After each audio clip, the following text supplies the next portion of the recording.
I wear a smartwatch every day. It tells me my heart rate, my steps. Sometimes it even warns me if something looks off. And honestly, I've just trusted the number on the screen without really thinking about it. So I looked into it. Turns out there was a real study done this year that actually tested these watches and rings against real hospital equipment. Hundreds of nights of data, and what they found genuinely surprised me. Some of what your watch tells you is almost as accurate as a hospital monitor, and some of it isn't nearly as reliable as you'd think. So today, I want to walk you through exactly what your watch gets right, what it gets wrong, and, this is the important part, what you should actually do the next time it flags something. So let's start with the study itself, because the way they did it is the part that matters. Most of the time when you see a headline about smartwatch accuracy, somebody compared one watch against another watch, that doesn't really tell you anything. If two devices are both wrong in the same direction, they'll agree with each other beautifully. This one was different. Researchers took consumer wearables, smartwatches, and the rings a lot of people wear now, and they measured them against real hospital-grade equipment, actual ECG reference gear, the kind of machine a cardiologist trusts. And they didn't do it for an afternoon. This ran across hundreds of nights of data. That matters, because anybody's watch can get lucky once. Hundreds of nights tells you whether it's actually reliable. Now, when they reported the results, they used a statistic called Lin's concordance. Don't let the name put you off. It's a very simple idea. It's a number between 0 and 1 that tells you how closely two sets of measurements agree. Not just whether they rise and fall together, whether they actually land on the same number. 1.0 would mean perfect agreement, every single time. For nocturnal resting heart rate, that's your heart rate while you're asleep. The wearables came in at 0.98, for heart rate variability, 0.99, against hospital ECG equipment. In plain terms, that's essentially a match. Those readings on your wrist are doing what the hospital machine does, and step counts landed in that same strong category. So why are those two so accurate? It comes down to what the sensor is actually being asked to do. Steps are motion. There's a tiny motion sensor inside your watch, and walking produces a very distinctive, very repetitive pattern of movement. Counting that pattern is about as straightforward a job as you can hand a wrist sensor. Heart rate is nearly as direct. Your watch shines light into your skin and watches how much of it comes back. Every time your heart beats, blood pushes through the vessels in your wrist, and the amount of light absorbed changes just slightly. So the watch isn't guessing at your heart rate, it's counting those pulses. It's a physical event happening right underneath the sensor, over and over, all night long. That's why it holds up against an ECG. And notice something about sleep, specifically. You're lying still. The watch isn't sliding around on your wrist. You're not swinging your arm. You're not at the gym. Your hands aren't cold. Those are close to ideal conditions for that sensor. Hold on to that, because it matters in a minute. Now the other three: blood pressure, irregular heartbeat detection, and blood oxygen.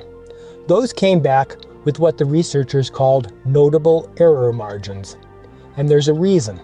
They're a fundamentally different kind of job. Start with blood pressure, because this is the one that surprises people the most. On most consumer wearables, your blood pressure is not being measured at all. Think about how it's done properly. A cuff goes around your arm, it inflates, it squeezes hard enough to actually stop the blood flow, and then it listens as it lets go. That is a direct physical measurement of pressure. Your watch can't do any of that. It has no cuff. So what it's doing instead is estimating, taking the signals it can see at your wrist and inferring a pressure from them. An estimate can be a perfectly good estimate, but it's a different thing from a measurement, and it can drift. Blood oxygen is a similar story, for a different reason. That one is a real optical measurement, but it's a much more delicate one than heart rate.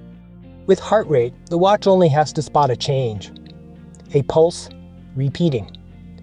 With blood oxygen, it has to read the actual ratio of light coming back in order to calculate a percentage. And that ratio gets nudged by all sorts of things that have nothing to do with your lungs. How tight the band is, whether your wrist is moving, your skin, how cold you are. That's why in a hospital they clip the oximeter onto your fingertip, where it reads straight through the tissue, and they ask you to hold still. Your watch is reading light bounced back off the top of your wrist, out in real life, while you're doing things.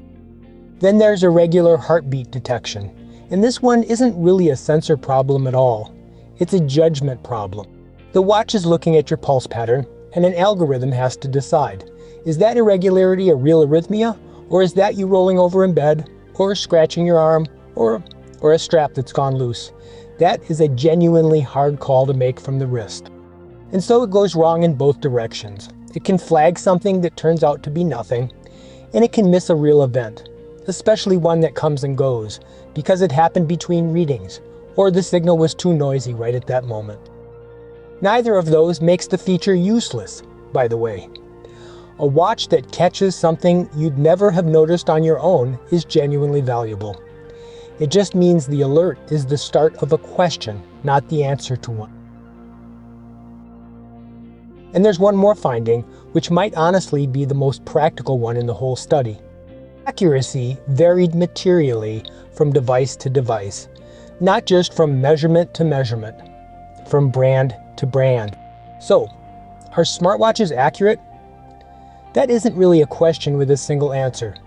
Two people can be wearing what looks like the same kind of product, measuring the same thing, and one of them is meaningfully closer to the truth than the other. How good your readings are depends on the specific thing on your wrist. So what do you actually do with all of this? I'd put it in 3 parts. First, trust your watch for trends. This is where these devices genuinely shine, and I think it's underrated. Are you moving more this month than you were last month? Has your resting heart rate been slowly creeping up over the past year? You don't need a perfect number to answer those questions. You need a consistent one, taken the same way, night after night, over a long stretch of time. That is exactly what a wearable is good at. And frankly, it's something almost nothing else in your life is measuring. Second, treat any single alert as a prompt, not a diagnosis.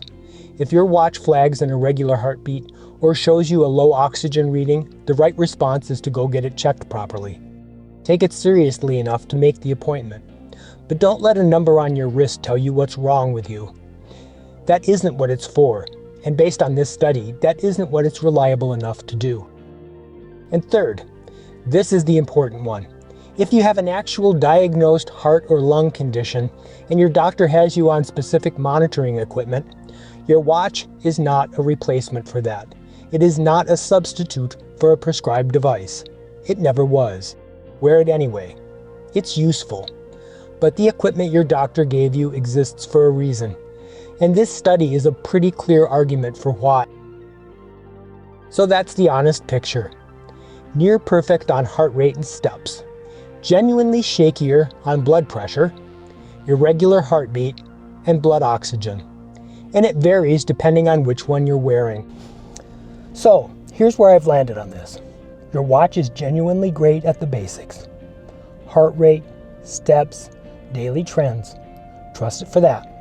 But if it ever flags something like an irregular heartbeat or a low oxygen reading, don't panic, but don't ignore it either. Treat it as a nudge to go get it checked properly, not a diagnosis. If this was useful, subscribe. I break down stuff like this in plain English, no jargon, every week. And if your watch has ever flagged something that turned out to be nothing, or something real, I'd genuinely like to hear about it in the comments.